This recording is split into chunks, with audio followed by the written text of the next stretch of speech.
سلام کو سلام کو أعوذ بالله من الشيطان الرجيم بسم الله الرحمن الرحيم الحمد لله الذي هدانا لهذا وما كنا لنهتدي لولا أن هدانا الله لقد جاءت رسل ربنا بالحق والصلاة والسلام والتحية والإكرام وأشرف الأنبياء والمرسلين حبيب الله العالمين عبد المحجة والرسول المسدد المحمود الأحمد القاسم محمد اللهم صل على محمد وعلى أهل بيته الطيبين الطاهرين المعصومين المظلومين وحماة المستضعفين لا سيما بقية الله في الأرضين واللعنة الدائمة على أعدائهم أجمعين من الآلنا في يوم الدين رب اشرح لي صدري ويسر لي أمري واحلل عقدة من لساني يفقهوا قولي أما بعد فقد قال الله تبارك وتعالى في كتابه الكريم ووعده الصالحين وقوله الحق إنا هديناه السبيل إما شاكرا وإما كفورا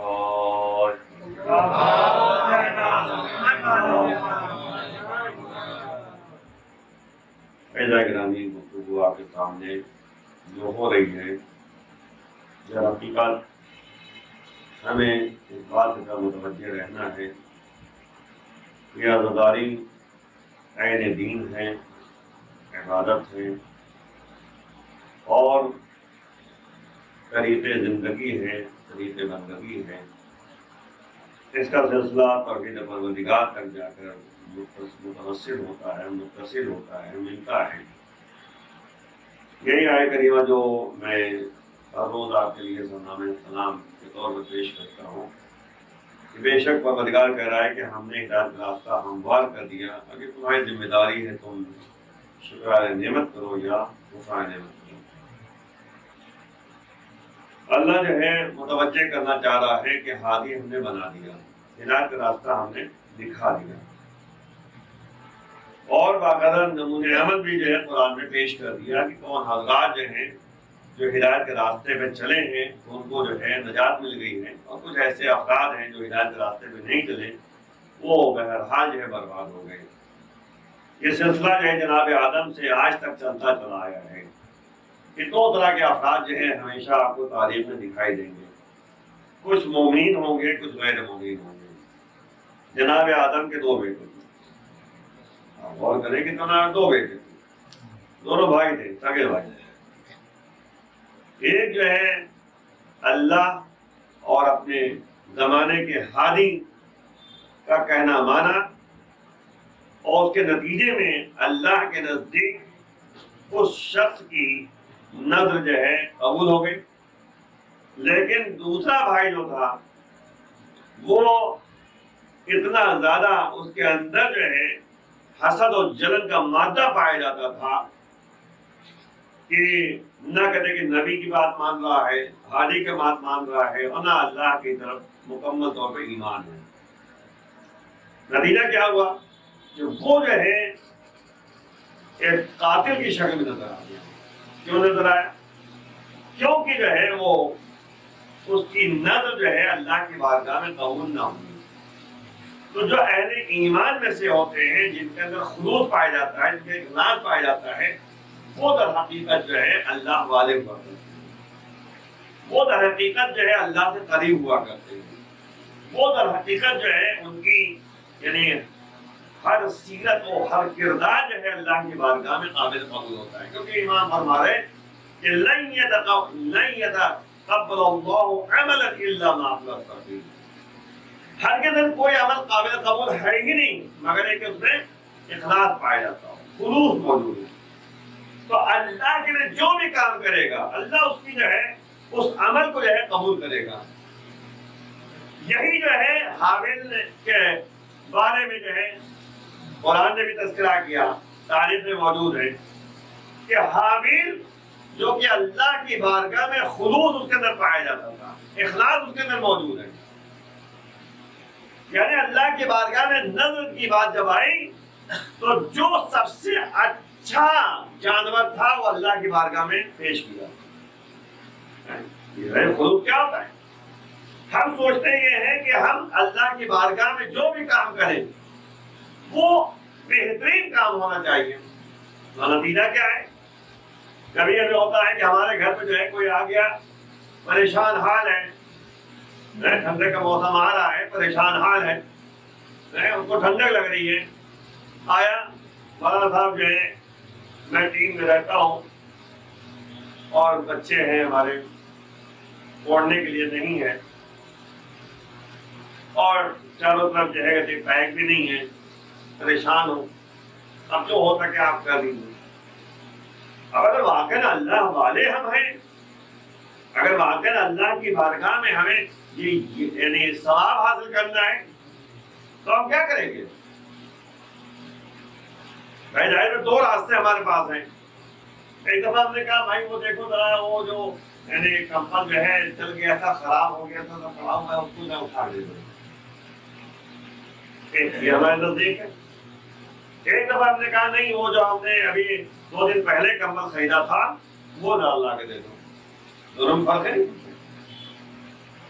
بھائی جو ہم نے جو ہے یہ سوچا کہ جو ابھی نیا ہم نے جو ہے کمبل خریدا ہے وہ ہم دے دیں. کیوں؟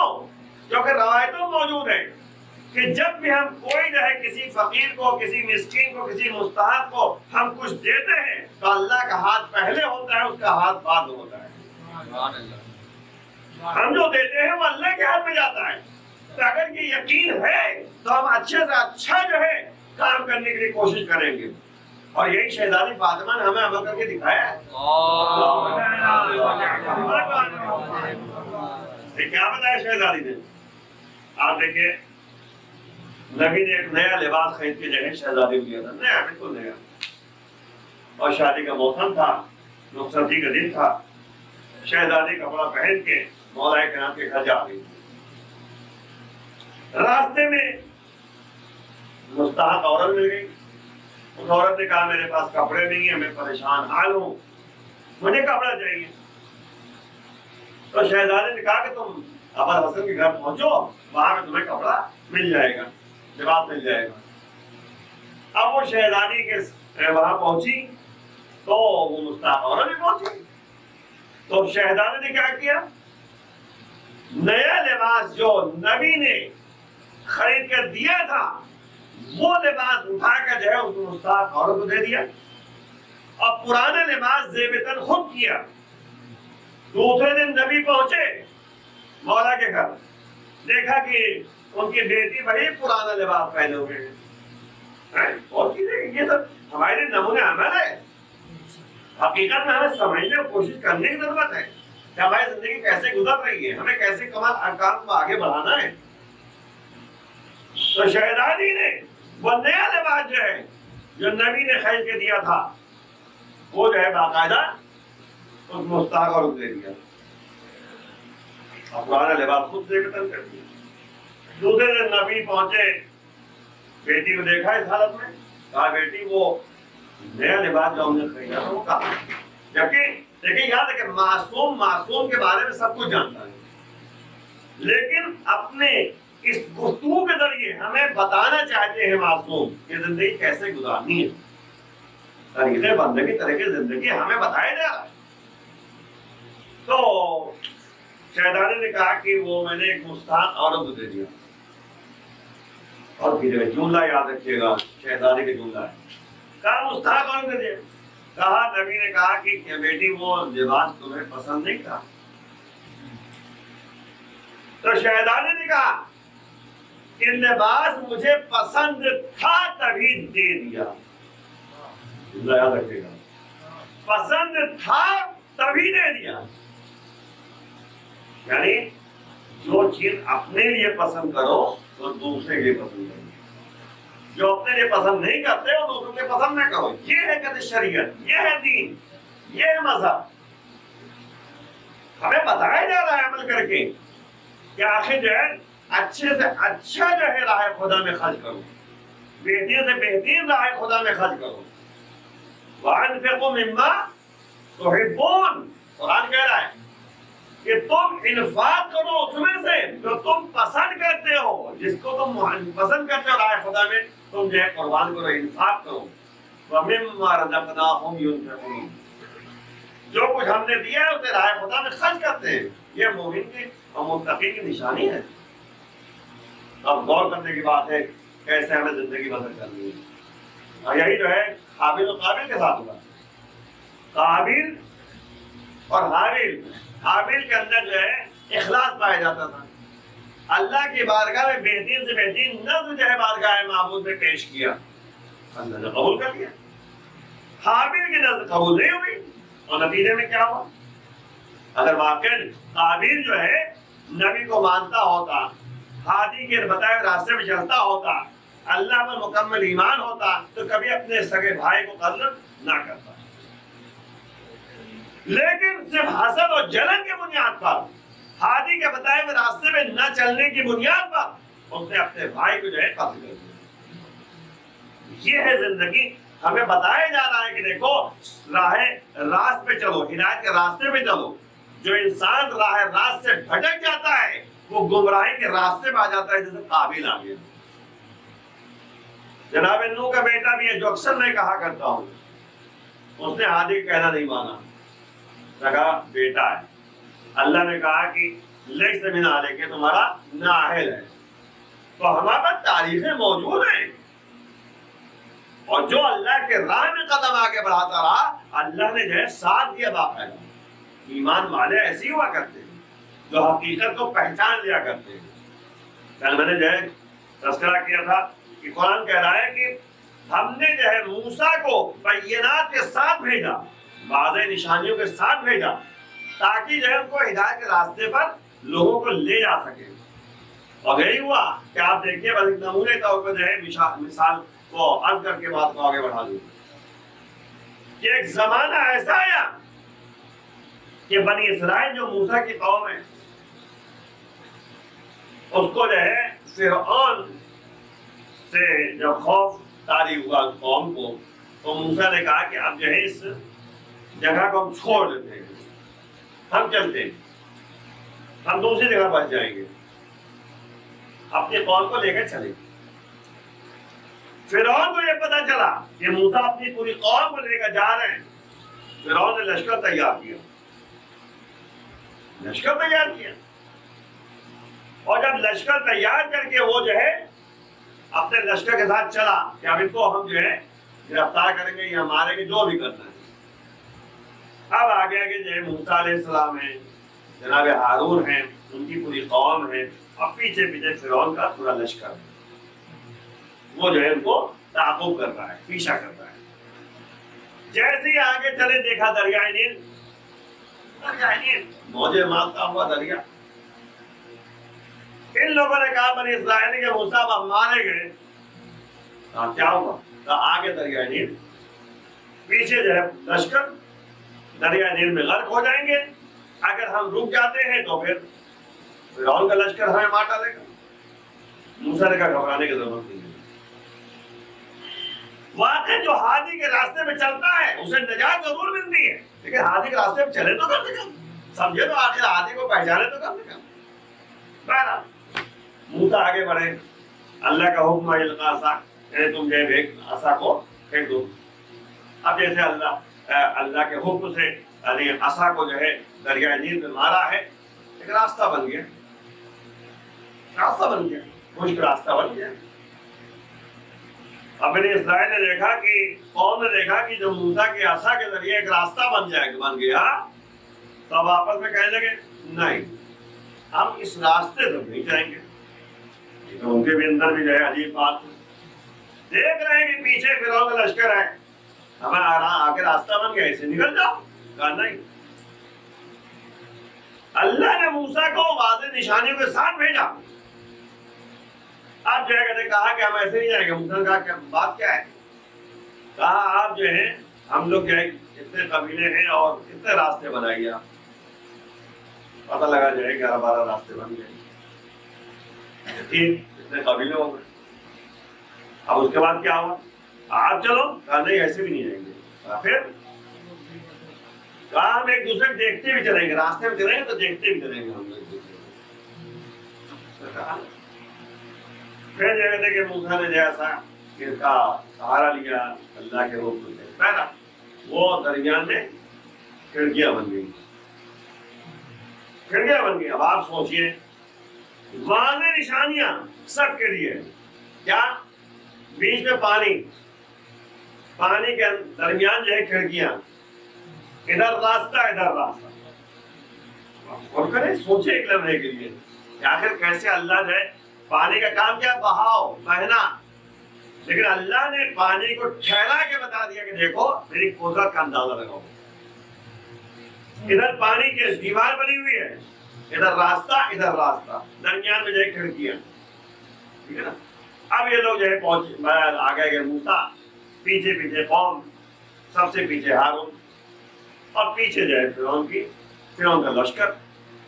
اب جیسے موسیٰ علیہ السلام جو ہے دریا نیل کو پار کر گئے تھے, قوم پوری پار کی.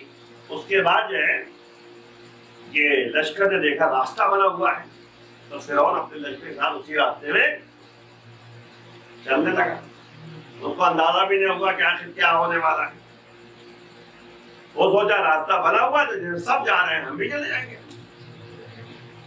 لیکن جیسے ہی جو ہے جناب ہارون کا قدم جو ہے دریائے نیل سے باہر گیا, ادھر کے پانی ادھر کے پانی ادھر, درمیان میں فرعون کا لشکر غرق ہو گیا.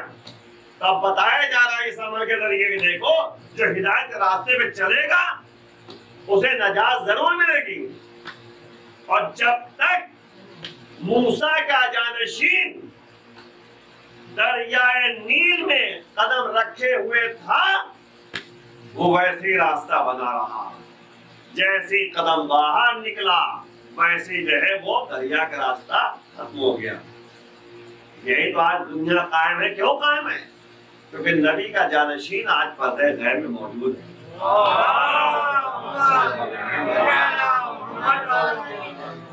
چاند ستارے یہ سب جو ہے باقی ہے اسی بنیاد پر. جب ایمان کا ظہور ہو جائے گا تو قیامت برپا ہوگی. اس کے بعد قیامت برپا ہو جائے گی. جب قیامت برپا ہو جائے گی تو نہ آسمان آپ کو دکھائی دے گا نہ زمین کا نام و نشان ہوگا. یہاں تک جو ہے کہا گیا ہے کہ روایت کے جملے کہ جب قیامت برپا ہوگی تو اللہ جو ہے اسرافیل سے کہے گا سور پھونکو. اسرافیل سے سور پھونکنے کے لیے کہے گا. جب وہ سور پھونکے گا تو تمام لوگ جو ہے ختم ہو جائیں گے.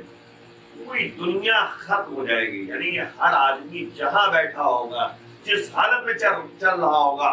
یہاں تک کہ نبی نے کہا, مثال دی نبی نے کہا کہ اگر کوئی کپڑا بیچنے والا اپنے تھان سے کپڑا نکال کے مشتری یعنی گراہک کو دے دیا اس نے, ابھی وہ تھان لپیٹ نہیں پائے گا کہ وہیں پر جو ختم ہو جائے گا جب سور ہوگا جائے گا.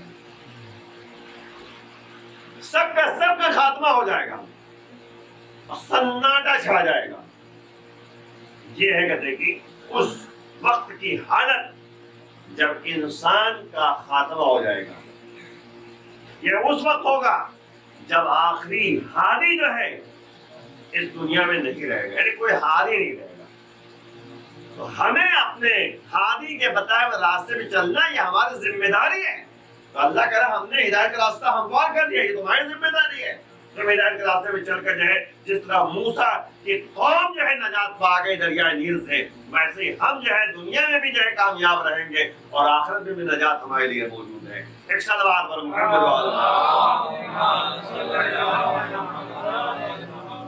اور کرنے کی بات ہے. اسی لیے قرآن میں دیکھیں سورہ بقرہ میں کیا لکھا ہوا ہے. سورہ بقرہ میں لکھا ہوا ہے کہ اولئک علی ھدی من ربہم واولئک ھم المفلحون. کچھ ہی جگہوں پر جو ہے قرآن نے کہا ہے کہ کچھ افراد فلاح اور کامیاب کے راستے پہ, کامیابی کے راستے میں ہیں. وہ اولئک علی ھدی من ربہم, یہی لوگ ہیں جو اللہ کی طرف سے اپنے پروردگار کی طرف سے ہدایت کے راستے پر گامزن ہیں، اور یہی جو ہے کامیاب ہیں، فلاح و بہبود مفلحون، کامیاب ہیں۔ اب آپ غور کریں، جب کامیابی کا راستہ جو ہے ان افراد کے اولئک مانے یہی لوگ، تو کون لوگ ہیں؟ سورہ بقرہ اٹھائیے، ہدی للمتقین، متقین حضرات ہیں۔ متقین کے بارے میں یعنی 6 صفتیں جو ہے قرآن نے بیان کی ہے۔ نمبر 1 دلیل ہے، کیونکہ بات تیز سے آگے بڑھانی ہے، وقت تقاضا نہیں ہے ایک دن اور آپ اس خدمت میں، لیکن بہرحال باتیں جو ہے پہنچانا یہ ہماری ذمہ داری، اور یہ باتیں ایسی ہوتی ہیں جو پورے سال تک ہمیں یاد کرنے کی ضرورت ہے، ہمیں ذہنوں میں بسانے کی ضرورت ہے، بٹھانے کی ضرورت ہے کہ ہمیں کیسے ہدایت کے راستے میں چلنا ہے، ہمیں کیسے زندگی بسر کرنی ہے۔ یہ طریقہ ہمیں اہل بیت سے ملا ہے۔ بہرحال تو ہدی للمتقین، متقیوں کے ہدایت کے واسطے جو ہے قرآن نازل ہوا۔ متقین کون ہے؟ نمبر 1 جو غیب پر ایمان رکھتے ہیں، نمبر 2 جو نماز قائم کرتے ہیں، نمبر 3 جو کچھ ہم نے دیا ہے اسے راہ خدا میں خرچ کرتے ہیں، نمبر 4 جو آسمانی کتابیں نازل ہوئی ہیں ان پر ایمان رکھتے ہیں، نمبر 5 قرآن پر ایمان رکھتے ہیں، یعنی نبی اے میرے حبیب تم آپ پر جو نازل ہوا ہے اس پر ایمان رکھتے ہیں، یعنی قرآن، اور چھٹی چیز جو ہے وہ بالآخرت ہم یوقنون، یہ پکا آخرت پہ یقین رکھتے ہیں۔ یہ 6 صفتیں جس کے اندر پائی جائیں گی، نمبر 1 ایمان، نمبر 2 نماز، نمبر 3 انفاق، راہ خدا میں خرچ کرنا، نمبر 4 اللہ نے جو کتابیں آسمانی کتابیں نازل کی ہیں، توریت، انجیل، زبور اور تمام کہتے ہیں انبیاء اکرام، ان پر ایمان لانا، اور 5ویں چیز یہ ہے کہ قرآن پر ایمان لاتے ہیں، اور 6ٹھی چیز یہ ہے کہ آخرت پہ پکا یقین رکھتے ہیں۔ یہ 6 صفتیں اگر اگر پائی گئی تو واقعی ہم کامیاب ہیں۔ اللہ نے کہا اولئک الہدی من ربہم واولئک هم المفلحون، ہدایت کے راستے پر چلنے والا افراد والے افراد جو ہے کامیاب ہو سکتے ہیں۔ آپ دیکھیں فرعون اپنے لشکر کے ساتھ غرق ہو گیا، کیوں؟ کیونکہ ہدایت کے راستے پہ نہیں چل رہا تھا، ہادی کہنا نہیں مان رہا تھا۔ اب جب غرق ہونے لگا، یہ بھی آپ دیکھیں غور کیجیے، ایک پوائنٹ رہ گیا تھا، تو کہہ رہے پروردگار ہم ایمان لاتے ہیں۔ جب غرق ہونے لگا تو ہم ایمان لاتے ہیں، تو بھائی کہتے ہیں آخر وقت خاک مسلمان ہوں گے، کیا کہتے ہیں؟ کہتے ہیں آخر وقت خاک مسلمان ہوں گے، پوری زندگی جو ہے وہ جو ہے اللہ کی مخالفت، نبی کی مخالفت، ہادی کی مخالفت، اور اس کے بعد آخر دم دیکھا کہ موت آ گئی، اب جو ہے وہ ایمان لا رہا ہے۔ تو اب اللہ نے کہا نہیں، اب کوئی فائدہ نہیں ہے، تا قیامت تمہاری لاش کو ایسے ہی باقی رکھوں گا، تا قیامت، اور جب تا قیامت جو باقی رکھوں گا تو عبادت کا سامان فراہم کروں گا۔ کہ پروردگار نے اپنی قدرت کاملہ کی طرف جو متوجہ کیا ہے کہ دیکھو میری قدرت کو سمجھو، اس زمانے سے لے کر آج تک اور تا قیامت جو ہے فرعون کی لاش اسی طریقے سے باقی ہے اور باقی رہے گی۔ مصر میں جا کے دیکھیے آج بھی ویسے فرعون کی لاش موجود ہے۔ اللہ نے کہا کہ ہم تمہیں تا قیامت اسی طرح باقی رکھیں گے تاکہ عبرت کا سامان ہو سکے کہ اقتدار کہاں گیا، مال و دولت کہاں، تکبر کہاں، غرور کہاں، جو قتل و غارت کیا تھا وہ کہاں، یہ سب کہاں ہے؟ اللہ دکھانا چاہتا ہے کہ دیکھو تم جو ہے چاہے جتنا قدم آگے بڑھا دو، لیکن تم یہ سوچو گے کہ ہم آگے بڑھ گئے، لیکن اللہ کا نظام ایسا ہے کہ وہ اپنی قدرت کو دکھاتا ہے۔ شداد جنت شداد کے مشہور ہے نا، موسیٰ سمجھاتے رہے، نبی سمجھاتے رہے، لیکن نہیں، پیسے والا آدمی تھا، نبی نے بتایا، ظاہر ہے موسیٰ علیہ السلام جو ہے فرعون کو سمجھاتے رہے، نہ مانا۔ فرعون کے جو ہے جو پالے ہوئے جادوگر تھے وہ سب ایمان لے آئے، صرف ہدایت کے راستے پہ آ گئے، انہوں نے حقیقت کو سمجھ لیا، حقانیت کو پیش نظر رکھا، لیکن فرعون نہ مانا۔ اسی طرح شداد تھا جو ہادی کا کہنا نہیں مانا، نتیجہ کیا ہوا؟ باقاعدہ جو ہے نبی بتا رہے ہیں کہ دیکھو جنت ایسے ملے گی، ایسے ہوگی، ایسی تمام چیزیں بتا چکے ہیں نبی، تو شداد کہتا ہے اچھا جنت ایسے بنے گی، ہم بنا لیں گے، پوری ہم خود بنا لیں گے، پوری جنت بنا لی. اللہ نے مہلت دے دی, جاؤ بناؤ, جتنا پیسہ خرچ کرنا تھا خرچ کر, باغات, نہریں, سب کچھ, محل, بڑے بڑے محل, سب کچھ بنا لیا. اور کہا تھا کہ جب سب بن جائے تو مجھے اطلاع دی جائے, سب سے پہلے میں قدم رکھوں گا, کوئی اندر نہ جائے. ہم سوچ کریں اندر کوئی نہ جائے, لیکن ہوا کیا؟ پتا چلا کہ ہاں ہو یعنی بہترین جو ہے جنت بن گئی ہے. اب وہ شداد کو پتا چلا, اس نے کیا کیا, ایک قدم اندر رکھا اور ایک قدم ہی باہر تھا. ابھی ایک قدم سے جنت میں رکھا ہے, جو بنائی ہوئی جنت اس کی ہے, اور ایک قدم ہی باہر ہے. آگے ملک الموت دیکھا, سامنے ملک الموت کھڑے. شداد نے کہا آپ کون؟ میں نے تو منع کیا تھا کوئی میرے مجھ سے پہلے جو ہے نہ جائے. آپ کیسے آگے پہلے؟ بہت چیز گئی زندگی. آپ کیسے پہلے آگے؟ کہا میں تو اللہ کے حکم سے مدینہ پہنچ گیا, اللہ نے ہمیں بھیجا, ہم آ گئے. کہا کیا کرو گے آگے؟ کہا میں تمہاری روح قبض کروں گا, روح قبض لے جاؤں گا. کہا ہمیں جنت دیکھنے دو. کہا نہیں, اللہ کا حکم ہے کہ بس تمہاری روح ایسے ہی قبض ہوگی. گڑگڑاتا رہا, مجھے ایک قدم آگے بڑھنے دو, جنت دیکھ تو دو, میں دیکھ تو دو, آخر کیسے بنی ہوئی ہے.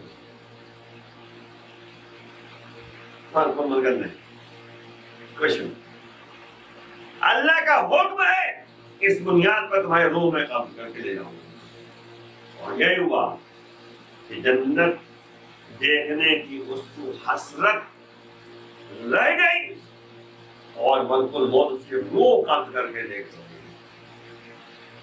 اور وہ جو ہے بات مجھے اور کیا کب جو ہے روح قبض ہو جائے کسی کو معلوم نہیں ہے. کس حالت میں جو ہے روح قبض ہو جائے کسی کو پتا نہیں ہے. اس لیے ہر وقت یہ تو کہا گیا کہ نماز پڑھو تو یہ سوچ کے پڑھو کہ آخری نماز تو نہیں ہو سکتی ہے. کوئی قدم آگے بڑھاؤ, یہ سوچ کے بڑھاؤ کہ شاید یہ آخری قدم ہمارا ہو. اس لیے اچھا سے اچھا عمل کرنا چاہیے تاکہ اللہ کی بارگاہ میں قابل قبول ہو. یہ تمام باتیں پیش نظر. بہرحال کل میں گفتگو کر رہا تھا, میں نے ایک جملہ کہا تھا اسی کے بعد میں موسیٰ بینات کے ساتھ اللہ کہہ رہا کہ ہم نے بھیجا, اور اس کے بعد وذکرہم بایام اللہ, ایام اللہ کو یاد کرو, یاد دلاؤ, تذکرہ کرو, ایام خدا کو. تو ان ایام اللہ میں ایک کربلا کا واقعہ بھی ایام اللہ میں سے, ایام اللہ میں سے ہم کربلا کے واقعات کو یاد کریں اور یاد دلائیں. یہ ہمارا مقصد ہے, اور ہم قرآن کے مطابق ہر سال جو ہے ہم عزاداری کر کے جو ہے ایام اللہ کی یاد میں زندگی بسر کرتے ہیں. اور نتیجے میں جو ہے عزاداری کے بارے میں روایتیں پائی جاتی ہیں کہ جو حسین کے غم میں گریہ کرتا ہے وہ اپنے لیے گھر بناتا ہے جنت میں. آپ غور کریں, معمولی بات نہیں ہے. عزاداری کی اہمیت کو سمجھنے کی ضرورت ہے. ہم کوئی مذاق نہیں سمجھ رہے ہیں اس کو, بلکہ ہم حقیقت سمجھ رہے ہیں جو روایتوں کے مطابق ہے. یاد رکھیے گا, دین اور شریعت کیسے ہمیں پتہ چلے گی؟ بتائیں, ایک سیدھی بات بھائی, تین باتیں ہمارے سامنے ہیں, تین باتیں ہیں. یا معصوم نے عمل کر کے دکھایا ہو, معصوم نے عمل کر کے دکھایا ہو بھائی یہ ہم کر رہے ہیں تمہیں کرنا ہے, یا عمل کر کے دکھایا ہو. اسی لیے آپ دیکھیں نبی نے کیا کہا, صلو کما رأیتمونی اصلی, تم لوگ نماز ویسے پڑھو جیسے تم دیکھ رہے ہو کہ میں نماز پڑھ رہا ہوں. نبی نے اس وقت جو ہے بتا دیا کہ نماز ایسے پڑھو. لیکن بڑا افسوس کی بات یہ ہے کہ ہم نبی کی نماز کو نہیں سمجھ پائے کہ نبی نے کیسے نماز پڑھی تھی. نبی نے اسی لیے کہا صلو کما رأیتمونی اصلی, تم لوگ نماز ایسے پڑھو جیسے تم لوگ دیکھ رہے ہو کہ میں پڑھ رہا ہوں. یعنی یہ کہا دیکھ رہے ہو کہ میں پڑھ رہا ہوں, یہ نہیں کہا کہ نماز پڑھ لینا, پڑھ لو. نہیں کہا دیکھو جیسے میں پڑھ رہا ہوں ویسے پڑھو. تو نبی نے عمل کر کے دکھایا. ایک بات. دوسری بات, نبی کہے, معصوم کہے تو وہ ہمارے لیے شریعت ہے. آپ دیکھیں نبی نے جو ہے عمل کر کے دکھایا, کیا جب امام حسین علیہ السلام کی ولادت ہوئی ہے، جب ولادت ہوئی ہے تو فرشتے آئے مبارکباد دینے کے لیے، ٹھیک ہے نا، مبارک دینے کے لیے۔ اور پھر درمیان میں آپ کو واقعہ یاد ہے کہ فردوس بھی جو ہے ایک جہاں پڑا ہوا تھا، فرشتہ تھا، اس پر عذاب نازل ہوا تھا۔ فرشتوں نے جب وہ فرشتوں کو دیکھا کہ جا رہے ہیں تو فردوس نے کہا کہ کہاں جا رہے ہو تم لوگ؟ کہا کہ نبی کے یہاں جو ہے بچے کی ولادت ہوئی ہے، ہم ان کے یہاں جو ہے جا رہے ہیں مبارکباد دینے کے لیے، کہا ہم کو بھی ساتھ لے چلو۔ پہلے وہ لوگ جو ہے اٹھایا ان لوگوں فردوس کو لے کر چلے۔ اب وہاں پہنچے، بہرحال گہوارے میں جو ہے امام حسین السلام موجود ہے، مبارکباد دیا فرشتوں نے۔ فردوس نے جا کر اپنے کو گہوارے سے مس کیا تھا، گہوارے سے مس کیا تھا۔ لیکن گہوارے سے میں توجہ کیجیے، میں جملہ بار بار دوہرا رہا ہوں، گہوارے سے مس کیا تھا۔ حسین گہوارے میں ہے۔ اب آپ دیکھیے حسین جس گہوارے میں ہو، اس گہوارے کی اتنی برکت ہو، اتنی برکت ہو، اتنی برکت ہو کہ فردوس جیسا فرشتہ جو عذاب میں مبتلا ہوا تھا اسے بالوں پر مل جائے، تو اگر ہم ذریعہ اقدس کو پکڑ کے دعا مانگ لیں تو ہمارا سوچ ایک صلوات محمد اسی لیے زیارت امام حسین السلام کی اہمیت ہے کہ جو حسین کی زیارت کے لیے جاتا ہے اس کو کئی حج اور کئی عمرے کا ثواب ملتا ہے۔ دیکھیں کئی عمرے کئی حج کا ثواب ملتا ہے، یہ کہا گیا ہے۔ یہ مطلب نہیں کہ ہم حج چھوڑ کے جو ہے زیارت کرنے کے لیے جائیں، یہ بھی بات ہے، اور کیجئے جملے کی طرف واجب ہے، مستحب ہے حج کرنے۔ اگر واجب ہو گیا حج تو حج بھی کرے اور زیارت بھی کرے۔ بھائی حج جو ہے زیادہ مہنگا ہوتا ہے نا، زیارت سستی ہوتی ہے، زیارت میں پیسہ کم لگتا ہے، حج میں زیادہ لگتا ہے۔ اب انسان کے پاس اتنا پیسہ نہیں کہ حج کرنے جائیں تو ٹھیک ہے اتنے پیسے میں زیارت کرنے چلا گیا، لیکن حج کرے گا تو حج جو ہے کہ ظاہر سی بات ہے اس میں پیسہ زیادہ لگے گا۔ جب پیسہ زیادہ لگے گا تو بہرحال جگہ دیکھو اس میں کوشش کرنا پڑے گی، پیسہ اکٹھا کریں، استطاعت شرط ہے، واجب ہونے کے لیے بڑے شرائط ہیں حج کے لیے۔ لیکن زیارت کے لیے کیا ہے، کچھ پیسہ اکٹھا کیا ہم کہیں زیارت کر کے چلے آئے، لیکن اب کیا ہے حج کا ثواب بھی مل رہا ہے ہم کو، عمرے کا ثواب بھی مل رہا ہے ہم کو۔ اب اگر کوئی نہیں جا سکتا، یہ بھی غور کیجئے گا، کوئی نہیں جا سکتا تو کیا کرے گا، یہیں سے زیارت پڑھے، جب یہی زیارت پڑے گا ثواب ملے گا۔ یاد رکھیے گا ثواب میں کمی نہیں، اللہ کے ہاں بہت زیادہ جو ہے ثواب ہے، اللہ ثواب نیتوں پہ دے رہا ہے، نیتوں پہ دے رہا ہے۔ زیارت آج میرے بہرحال آج شب جمعہ ہے نا، آج شب جمعہ ہے، آج جو ہے زیارت وارثہ پڑھ گیا، زیارت وارثہ پڑھ گیا۔ زیارت وارثہ ایک ایسی زیارت ہے جو مشترک ہے، ہر ایک میں آپ پڑھ سکتے ہیں، لیکن زیارت عاشورہ بھی آپ پڑھ سکتے ہیں۔ آپ زیارت عاشورہ پڑھیے، کیا کہنا ماشاءاللہ جو ہے اس کا ثواب اور بھی آپ سے مانگے گا۔ زیارت وارثہ آپ پڑھیں گے کتنا ثواب ہے آپ کو۔ السلام علیکم یا وارث آدم صفوت اللہ، السلام علیکم یا وارث نوح نبی اللہ، السلام علیکم یا وارث محمد حبیب اللہ۔ یعنی بتایا جا رہا ہے کہ حسین کی شخصیت کو پہچانو زیارت وارثہ کے ذریعے۔ حسین آدم کے وارث، حسین نوح کے وارث، حسین ابراہیم کے وارث، حسین اسماعیل کے وارث، حسین محمد کے وارث، حسین علی کے وارث، حسین حسن کے وارث۔ حسین اس شخصیت کا نام ہے کہ جب حسین کو ہم پہچانیں گے تو اس سے پہلے ہمیں انبیاء کو بھی سامنے رکھنا ہوگا۔ حسین تمام انبیاء کے وارث ہیں، تو اب آپ غور کریں کہ حسین جو تمام انبیاء کے وارث ہیں تو کس بنیاد پر ہے؟ کیونکہ حسین نے کربلا کے واقعات کو پیش نظر رکھنا چاہیے کہ حسین نے کربلا کے واقعات میں ایثار و قربانی کے ذریعے اس دین کو بچایا جو آدم لے کر آئے تھے، جو ابراہیم لے کر آئے تھے، جو عیسیٰ لے کر آئے تھے، جو موسیٰ لے کر آئے تھے، جو عیسیٰ جناب نوح لے کر آئے تھے، اور جو محمد لے کر آئے تھے، اور جو ان کے جانشین علی نے تبلیغ کیا تھا اور ان کے جانشین حسن نے تبلیغ کیا تھا۔ تو نتیجے میں حسین سب کے وارث بن گئے. اور وارث کسے کہتے ہیں؟ پہلے گھر میں کیا ہوتا ہے؟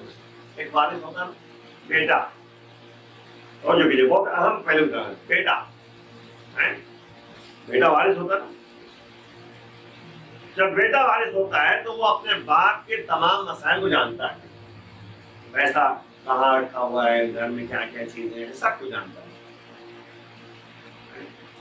جناب یعنی حسین علیہ السلام جو کہ وارث ہے سب کے، تو ان کو سب کے بارے میں معلوم ہے.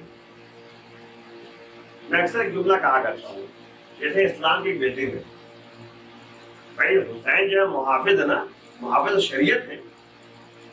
تو جو محافظ شریعت ہوتا ہے، شریعت کی تمام باتیں اس کے سامنے ہوتی ہیں. جیسے مثال دے دو آپ کو، ایک بلڈنگ ہے، تو بلڈنگ کی حفاظت کون کر پائے گا بتائیے؟ یہ وہی کر پائے گا جو بلڈنگ کے ہر چیز کو جانتا ہو. مطلب وہ جانتا ہو کہ اگر لائٹ خراب ہوئی تو اس کا مین سوئچ کہاں پر ہے، فالٹ ہوئی تو اس کا جو ہے نتیجہ کہاں سے ہے، فالٹ کا نتیجہ کہاں سے ہے، وائرنگ کس کس طرف سے گئی ہے، اور مین سوئچ کہاں پر، تمام چیزوں کو جانتا ہو. اور پھر بلڈنگ میں کہاں کہاں بم لگی ہوئی ہے، حفاظت کر لینا. اگر خدا نخواستہ جو ہے بلڈنگ میں ٹوٹ پھوٹ ہو تو یہ سمجھ جائے کہ ہاں بلڈنگ یہاں پر ہے، اس دیوار کو ہم ہٹا دیں گے تو چھت ایسی روکی رہے گی. جانتا ہو تبھی تو محافظ ہو سکتا ہے. اسی طرح حسین جانتے ہیں کہ وہ شریعت، وہ دین جو آدم لے کر آئے، ہر نبی لے کر آیا، اور یہاں تک کہ وہ دین جو چلتا رہا غدیر خم کے میدان میں ولایت علی کے ذریعے وہ تکمیل کے درجے تک پہنچا. تکمیل کب ہوا، مکمل کب ہوا؟ الیوم اکملت لکم دینکم. دیکھیں ہم قرآن سے باتیں کر رہے ہیں. الیوم اکملت لکم دینکم. اللہ کہہ رہا آج وہ دن ہے کہ ہم نے تمہارے لیے دین کو مکمل کر دیا. وَأَتْمَمْتُ عَلَيْكُمْ نِعْمَتِي. ہم نے اپنی نعمت کو تم پر تمام کر دیا. وَرَضِيتُ لَكُمُ الْإِسْلَامَ دِينًا. اور ہم دین اگر دیکھنا ہے تو اسلام کی حیثیت سے میں راضی ہوا ہوں. یعنی ان الدین عند اللہ اسلام، اللہ کے نزدیک جو دین ہے وہ اسلام ہے. تو اب جو ہے اسلام کی اہمیت کو ہمیں سمجھنا ہے. دین مکمل ہوا غدیر خم کے میدان میں، تو اب علی نے تمام دین امام حسن سلام کو دیا، امام حسن سلام نے امام حسین سلام کو دیا. اب اس کے ذریعے حسین جو وارث انبیاء ہیں، وارث حسن ہیں، وارث حسین، وارث علی ہیں، وارث نبی ہیں. تو ہم جائے تو وارثہ میں تمام تذکرہ کرتے نہیں کرتے. ہمیں سمجھنے کی ضرورت ہے، اہمیت کی بتائی جا رہی ہے. تو آج شب جمعہ ضرور پڑھی ہے، ثواب بہت ہے. تو یہیں سے اگر آپ زیارت پڑھیں گے تو آپ کو جو ہے حج عمرے کا ثواب ملے گا. نیت ہونی چاہیے، نیت اگر صحیح سالم ہے تو بہرحال جگہ دیکھی وہ ثواب ملے گا. بہرحال جو ہے وہ آگے بڑھ گئی اور زیادہ ہو گئی گفتگو. تو عزیزوں میں آج آپ کر رہا تھا کہ عزاداری کی اہمیت کو ہم سمجھیں. جو کہ حسین وارث انبیاء ہے، وارث ہے، تو حسین کی شخصیت کو سمجھنا ہماری ذمہ داری ہے. اور زیادہ وارثہ اگر پڑھیں گے تو اسی میں لکھا ہوا امرت بالمعروف نہیت عن المنکر، ہے نا، اقمت الصلاۃ وآتیت الزکاۃ. یہ تمام چیزیں جو جملے موجود ہیں، اس کو سمجھنے کی ضرورت ہے کہ امر معروف کی اہمیت کیا ہے، نہی عن المنکر کی اہمیت کیا ہے، اقامہ صلاۃ کی اہمیت کیا ہے، یہ سب سمجھنے کی ضرورت ہے. بہرحال عزیزوں چند دن کی زندگی ہے، پھر اندھیری رات وہی سلسلہ ہے، لیکن ہم جو ہے دین پر چلتے رہیں گے، شریعت پر چلتے رہیں گے تو ہمارے لیے ایک علامت چھوڑ ہے. بہرحال تو میں عرض کر رہا تھا، جلدی 2 منٹ اور لوں گا میں آپ کا تاکہ بات مکمل تھوڑی سی کر لوں، کہ جب جو ہے فرشتے آئے تھے حسین کی ولادت کے وقت، تو جبرائیل نے آ کر جو ہے باقاعدہ یعنی حسین کے بارے میں تذکرہ کیا تھا نبی کے سامنے، نبی کے سامنے، یعنی بتایا تھا کربلا کے واقعات. اور نبی نے گریہ کیا، نبی نے مولا کائنات کو بتایا، انہوں نے گریہ کیا. جناب سیدہ کو بتایا، انہوں نے گریہ کیا. تو عزاداری تو قتل حسین سے، شہادت حسین سے پہلے سے ہو رہی ہے عزاداری. نبی کی سیرت ہے حضرات، گریہ جو ہے نبی کی سیرت ہے، تو گریہ کرنا شرک نہیں ہے، عزاداری کرنا شرک نہیں ہے۔ جو نبی کی سیرت بن جائے، نبی کا کردار بن جائے، وہ کہاں سے ہو گئے؟ وہ تو عین توحید ہے۔ کیونکہ کل میں نے بتایا تھا کہ نبی کوئی کلام کرتا ہی نہیں جب تک اللہ کی طرف سے وحی نازل نہ ہو، کوئی کام کرتا ہی نہیں جب تک اللہ کی طرف سے وحی نازل نہ ہو۔ وہی جو ہے ہمیں سمجھنے اور سوچنے کے لیے کیسے زندگی ہو سکتی ہے، تبھی زندگی آگے بڑھ سکتی ہے۔ پہلا نتیجہ یہ عزاداری جو ہے جو اہم پہلو ہے جس کی طرف ہمیں توجہ کرنی چاہیے، اور یہی عزاداری ہے، یہی گریہ ہے کہ جناب آدم حسین کا جب نام لیتے تھے تو گریہ، حسین کا نام آتا تھا گریہ کرنے لگتے، یہی عزاداری ہے، گریہ عزاداری ہے۔ حسین کا نام ہے کہ نبی کریم نے ولادت کے وقت کے بعد حسین علیہ السلام کی شہادت کا تذکرہ جو ہے مولا کائنات اور جناب سیدہ کے سامنے کیا، اور یہ لوگوں نے گریہ کیا تھا، اور یہی سلسلہ آگے بڑھا ہے۔ ایک مرتبہ یہی سرزمین کربلا ہے کہ جہاں سے مولا کائنات کا گزر ہوتا ہے، جنگ صفین سے واپس پلٹ رہے تھے، ایک مرتبہ گھوڑے کو روکتے ہیں، گھوڑے سے جو ہے اترتے ہیں، اترنے کے بعد اس سرزمین کربلا پر بیٹھ کر خاک اٹھا کر سر پر رکھتے ہیں اور کہتے ہیں صبرن یا عباد اللہ، صبرن یا عباد اللہ، صبرن یا عباد اللہ، اے عباد اللہ صبر کرنا، اے عباد اللہ صبر کرنا۔ تو سوچو عزیزو، آج اصحاب آئے، آگے بڑھے، مولا آپ گریہ کیوں کر رہے ہیں؟ آپ جو ہے بار بار جو ہے خاک اٹھا کر سر میں کیوں رکھ رہے ہیں؟ کہا تمہیں نہیں معلوم یہی سرزمین کربلا ہے جہاں میرا بیٹا حسین 3 دن کا بھوکا پیاسا، 3 دن کا بھوکا پیاسا ذبح کر دیا جائے گا۔ اجرکم اللہ، یہی سرزمین کربلا ہے کہ جہاں حسین مظلوم جب اپنا قافلہ لے کر پہنچے تھے تو گھوڑا آگے نہیں بڑھ رہا تھا۔ 2 محرم کو یہ کربلا معلیٰ قافلہ پہنچا تھا، حسین نے گھوڑے بدلے تھے لیکن گھوڑا آگے نہیں بڑھ رہا تھا۔ ایک مرتبہ حسین گھوڑے سے زمین پہ بیٹھے، اتر کر زمین پہ بیٹھے اور خاک اٹھا کر جو ہے جیسے ہی اپنے ناک کے پاس رکھا ہے، خوشبو کا احساس ہوا ہے۔ ایک مرتبہ کہا یہی آخری منزل ہے، اب یہی آخری جو ہے منزل ہوگی، یہیں پر ہمیں قتل کیا جائے گا، ہماری عورتوں کو اسیر کیا جائے گا۔ اجرکم اللہ، حاضرو یہی سرزمین کربلا کی خاک ہے کہ نبی نے اسی سرزمین کربلا کی خاک کو ام سلمہ کو دیا تھا، اور جب حسین مدینہ چھوڑ رہے تھے تو ام سلمہ نے کہا تھا بیٹا عراق کی جانب نہ جانا، آج ہم نے تمہارے نانا سے سنا ہے کہ وہاں پہ تمہیں قتل کر دیا جائے گا، تمہیں شہید کر دیا جائے گا۔ حسین نے ایک مرتبہ آگے بڑھ کر خاک کربلا کو، زمین کربلا کو اشارہ کیا تھا، زمین کربلا بلند ہوئی تھی، ارے خاک وہاں سے اٹھا کر حسین ام سلمہ کو دیتے ہیں، نانی جان یہ خاک ہے، جب تک خاک رہے تو سمجھ لیجئے گا کہ میں زندہ ہوں، اگر یہ خاک خون میں تبدیل ہو جائے تو سمجھ لیجئے گا کہ ہم شہید ہو گئے ہیں۔ جناب ام سلمہ وہ حسین نے جو خاک دی تھی اس خاک کو اس خاک میں ملا دی جو خاک نبی دے کر گئے تھے۔ اب روز کا دستور بن گیا تھا کہ ام سلمہ اس خاک کو دیکھتی رہتی تھی، اس شیشی کو دیکھتی رہتی تھی، زیارت کرتی رہتی تھی، اور ام سلمہ کی سیرت بھی یہی ہے کہ خاک کربلا کی زیارت کر کے ہمیں بتا رہی ہیں کہ زیارت کی اہمیت کیا ہے۔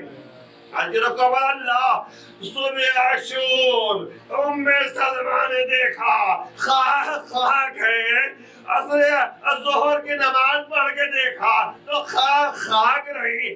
اب اس کے نماز پڑھنے کے بعد ام سلمہ لیٹ گئی, نیند آ گئی, سو گئی. ارے خواب میں دیکھا کہ رسول خدا آئے ہوئے ہیں. کہا ام سلمہ تم سو رہی ہو, میرا بیٹا حسین کربلا کے میدان میں ذبح کر دیا گیا.